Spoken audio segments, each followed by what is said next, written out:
ஆண்டவர் ஏன் இன்னும் இப்படி மறைச்சு வைக்கிறார்னா, அவர் பார்வைக்கு நீ வேல்யூவான பர்சன். சத்துரு கை வைக்க விட மாட்டா. உன் பிற்காலத்திலே மகிமை வெளிப்படும் என்று நம்புறவங்க. 40 வயதுல எல்லாம் தெரிந்த போதே என்ன அங்கீகரிக்கவில்லைனா, இந்த 80 வயதுல இந்த பலவீனத்தோடு திக்கு வாயோடு நான் போய் நின்னா யார் ஆண்டவரை அங்கீகரிப்பா? இப்படிப்பட்ட மோசையின் முகத்தில் தான் கர்த்தருடைய மகிமை பிரகாசமானது. இப்படிப்பட்ட மோசையின் வாழ்க்கையில் தான் கர்த்தருடைய மகிமை வெளியரங்கமானது. எவர்கள் அவரை தள்ளினார்களோ அவர்கள் நடுவிலே கர்த்தர் அவனை மகிமைப்படுத்தினார். வேல்யூ இல்லாத அந்த மோசைய அத்தனை பேர் ஜனத்தின் நடுவில் கர்த்தர் வேல்யூவான பாத்திரமாய் மாற்றுகிறார். இதை அவர் செய்ய வல்லவராக இருக்கிறார். ஆமென். பல காரியங்களை தனிமையாய் குடும்பத்தில் சந்திக்கிற சில உள்ளங்கள் இந்த கூட்டத்தில் உண்டு.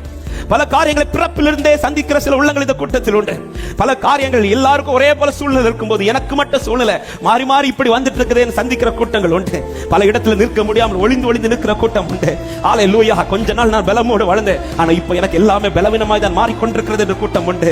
திரும்ப சில இடத்துல போய் நிற்க விரும்பாத கூட்டம் இந்த இடத்துல உண்டு. அத்தனை பேருக்கு சொல்லுகிற வார்த்தை, மோசையை மகிமைப்படுத்தினவர் இதோ என்னை மகிமைப்படுத்த போகிறார் என்று விசுவாசிக்கிறவங்க நல்ல கரங்களை தட்டி நம்பிக்கையோடு